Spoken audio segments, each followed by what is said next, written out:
Someone sent me this week. This is from Craig. He said, there's an article out there entitled "The Likely Cause of Addiction Has Been Discovered." And it's not what you think. Okay. And this is a quote from one of the professors in the study. This gives us an insight that goes much deeper than the need to understand addicts. Professor Peter Cohen argues that human beings have a deep need to bond and form connection. It's how we get our satisfaction. If we can't connect with each other, we will connect with anything we can find. The whir of a roulette wheel. I get that. Or a prick of a syringe. He says we should stop talking about addiction altogether and instead call it bonding. A heroin addict has bonded with heroin because she couldn't bond as fully with anything else. So the opposite of addiction is not sobriety. It's human connection.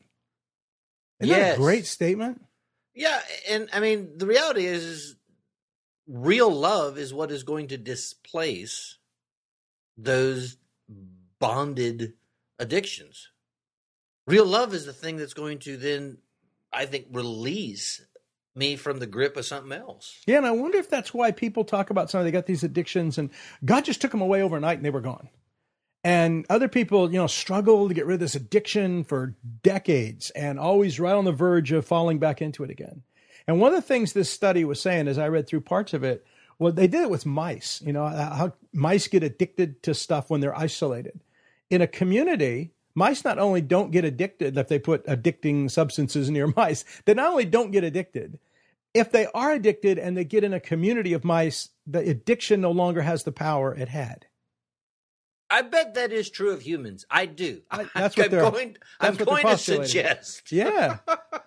Wow. The power of that, I mean, finding church, things we've talked about here, things I've worked on have all been part of the thing that humanity makes us the church in the world. If we can be a community of beloved people loving each other, there's just nothing better than that. Well, I look at Jesus' longing even with the disciples. Because he talks about them towards the end in John 14. It's like, I no longer call you slaves, but you're my friends. That's the yearning in the heart of God. I mean, I had one marvelous encounter with the Lord where it's like I was coming back and I was really kind of disappointed because the person I just hung out with, I was really hoping would become a meaningful friend. And, you're sort of sharing time and trying to, but I came away from this and I just realized that guy doesn't want what I want. And I was feeling bad. And I felt like the Lord kind of said, Brad, why are you always looking for someone else to be what I want to be to you? And I sat there going like, oh, wow, I'm sorry. You were talking to me? I didn't put myself in the qualified realm of, isn't that for like super holy people? And it's like, no, it's for available people. And I felt like the more I have spent time befriending the Lord and including myself within that company of how he might think of me, I think the more available I am to people's lives in a helpful way as opposed to my needing to get from them what I'm not sure they're supposed to give. Yeah, and that's kind of a conundrum, isn't it? Because we have this need to be connected. But if you try to connect out of need, you're going to scare people away, right? Yes. Yeah, and you're going to have a hard time connecting because people are just going to feel used. They're not going to feel like, see, a real friendship grows out of a mutuality of concern and care for each other. It's not, I need a friend. Please be a friend to me. I got to have a friend. I need a friend now. Come on, got to be a friend. And I do think the bond, maybe what your story points to is the real bonding that has to take place is obviously between us and God first. Not only, but first. Yeah. And then somebody will write, as they did to me this week, but don't friendships help us connect with God? Yes, absolutely. And I think that's also true. But I think there's it. If we're trying to get from people what we can really only satisfyingly get from God, I think we end up in a utilitarian way using those relationships a little bit selfishly as opposed to the other-centered. Yeah. I think when I recognize my validation, my sense of self, that satisfaction of knowing that I'm loved, when I'm walking in an awareness that I'm drawing all those things from my relationship out of God, my heart seems to be full and have something to offer. as opposed to I'm feeling empty and thus a need to connect, which is not wrong. It's just I'm not living out of an overflow of having something. Yeah, and it may not be wrong, but it's not usually fruitful. I think that would be the point. It's not wrong to have a need, to want to have a friendship, to try and make a friendship happen. But I think we all recognize the friendships I have in my life, I don't know that I set out with any of them to go, I'm going to be friends with that person.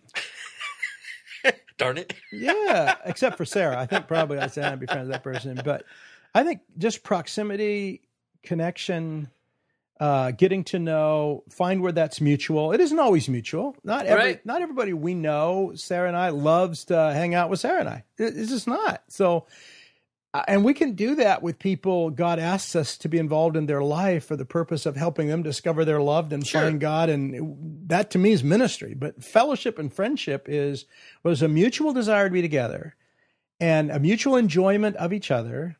And I honestly think that's a God gift. I don't know that that's something we get to pick out a pool of friends and we're going to make that work. But if you recognize who's God's knitting your heart together with, and part of that recognizing it is they have that same knitting thing going on in their heart in the same relationship. Yeah. I mean, I do think much like farming, there is a need to kind of sow seeds of friendliness. Absolutely. Everywhere. And so, I don't know what my return ratio is, but I know that I spend more time investing friendliness, and then do I reap at every? No, I don't. But there are a number of relationships where you're just going like, wow, God, thank you for the gift of the enjoyment I get out of that relationship, the shared life, the sense of I'm known. I mean, I think that's a deep thing inside people. Is there an emotional well-being, though, in your life or mine that allows us to have that friendliness and not need a return because we have people close to us already? I'm going to say sure. I think the thing I'm most aware of is, like, when I was actively pastoring, my phone rang off the hook. But I don't know that I had that sense that it wasn't out of a role of what was going on. Right.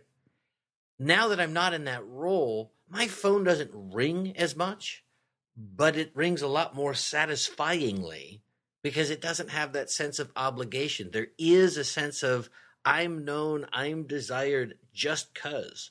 Yeah, and people aren't reaching to you as a thing. Right. They're reaching to you as a person. Yeah, and that leaves a deposit of well-being in me. Right.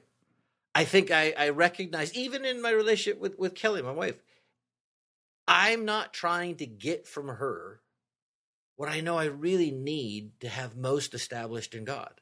I'm trying to have that established in God so that I have something to offer my wife without that sense of neediness. Because I think in that dynamic, you end up getting controlled by those voices, those people. Yeah, you do. Sure. I got to perform for them because if my sense of well-being is dependent on their approval, whoops. Yeah, what True-Faced, I read this the other night from the True-Faced folks, John Lynch and Bruce McNichol and the guys that we know. One of the things they say, if you wear a mask, people only love the mask. They won't love you. Ooh, that's no fun. No, it isn't. It's a great statement, though, right? If we're always pretending to be something we're not so people will like us, they're still not going to like us. They're going to like the pretend creature we put in front of them. I think that's brilliant. I think proximity is one of those things that builds friendship. I think authenticity is one of those things. Just being real. And some people may not like what you struggle with or where you hurt with, but you know what? It's better than pretending to be somebody you're not and get people to like you and then try to unpack some of your stuff and people go, I don't know who you are. I remember Sarah, and I've shared this before on the podcast. She came to me one time we were pastoring and she said, I have a friend in this church. I said, what are you talking about? There's lots of people. And I started naming people. She's nobody knows me. Nobody knows the real me. No one knows how lonely I am. She started crying. Wow. And I said, darling, if this right here showed up in some of those women's lives, you would find out you do have friends. But they look at you, and Sarah's always got the kids immaculate. Garden's always fabulous. House is fabulous. Cooks, plays piano. She says, everybody looks at you like Sarah doesn't have a need in the world. And they don't have a clue where we really hurt, where we really have fears. And I think that where relationship connections happen is where we realize we're all in this together. We're all struggling. No one's got it together. And authenticity allows that to happen, where pretense doesn't. Well, I think there's also another needed ingredient. I felt like a while back in the realm of relationships, God said, you got two things at war here. You have a need for and a craving for intimacy, but you're afraid of that because in order to get it, you need this thing called vulnerability. Yeah. And I'm going like, well, that's great. What's that mean? Who wants that? Able to be wounded. I'm going like, oh, no. We don't need that. Vulnerability means able to be wounded. And I'm going like, yeah. Well, wait a minute. I don't know if and I think because it's our fear of that sense of rejection that we don't really walk in that place of vulnerability where someone could see, I got the same needs. I need to know that I'm cared for as well as I need to be able to express that to other people. But if they just see yep, you got that total persona of it's fine, you don't need nothing, I don't think we get an accurate perception of what other people really think. Yeah, and people will open up to you, I think, to the degree that you open up with them. I always notice that when I'm honest and vulnerable about someplace I'm struggling in, other people start sharing their struggles as well. And if I'm not open, if I kind of like ready to quote scripture verses at people to help fix them, then that relationship's not going far for sure. But I also think those are communication skills and experiences that I don't know that a lot of people show up equipped for. Like I have two very intense parents, so intensity doesn't scare me, but it does a lot of other people. Right? They know, oh, that's arguing. We're like, no, it's not. That's normal. Yeah. But for them, and so I think to some degree, it's taken me a while to recalibrate and realize. For some people, this is really all they've known in the realm of relationships, and they really are giving me the most they have. But it may not show up on my scale as the same kind of level I'm desiring or the intensity that I'm used to.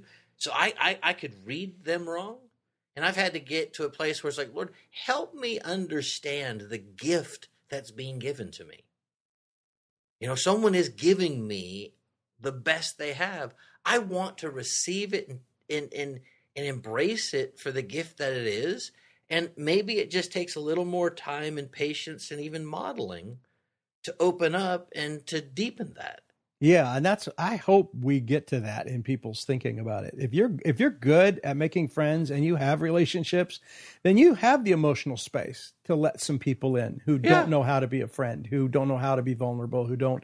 And over time, and we've talked about that here, we invite people into our home, our family life, whatever. People that are pretty broken emotionally or don't know how to connect with a family or don't, just burned by some religious thing. But hanging around people for a while allows them to open up. And if you only got an eye to what it is that I want out of a friend, you're going to miss a lot of incredible people to love who, like you said, do not have the tools right now to know what friendship is. Maybe nobody ever showed them. I look at this thing, it's a lot like apprenticeship. It's like you could read a book on friendship, but guess what? That doesn't necessarily mean anything. That might give you some nice ideas. Yeah.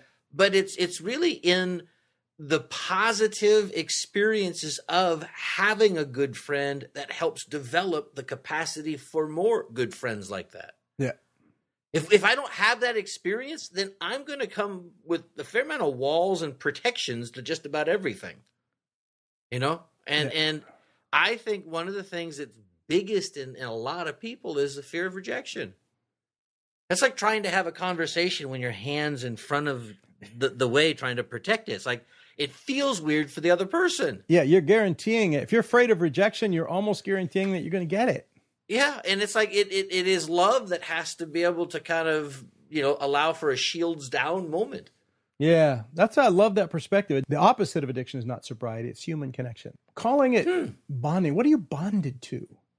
And that's a great question maybe for some of us to take to God and to have that conversation with him about. What am I bonded to other than the people God's put in my life where that real bonding fits? So I get trapped in, it could be anything, man. It could be drugs, alcohol, gambling, pornography. Religion. Religion is one of the, I think that's why people, seriously, I think people talk about, I'm part of this church or that event or that movement, and they're finding their identity in it. And so they've bonded to the movement.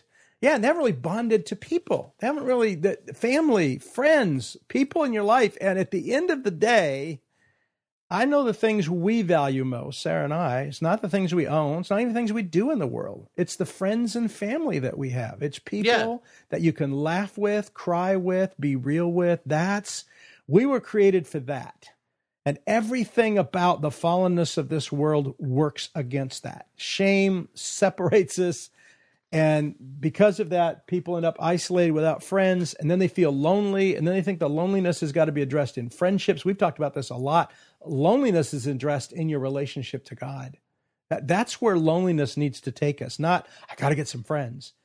Have that connection with God that makes you freer to love in a way that then friendships will emerge around you because you have space for them.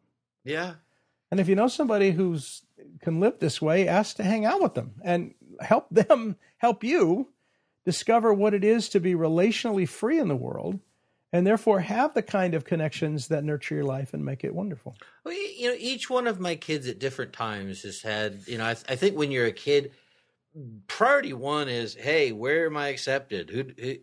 Where do I fit? Who are my friends? It's kind of like, if that is going well in their life, just about everything else goes well too. Yeah. When that's not going well, nothing else is really going all that awesome. Yeah. And it's like in those moments, I've kind of said, you know what? There's no easy fix because there's nobody here beyond this conversation that I have any control over.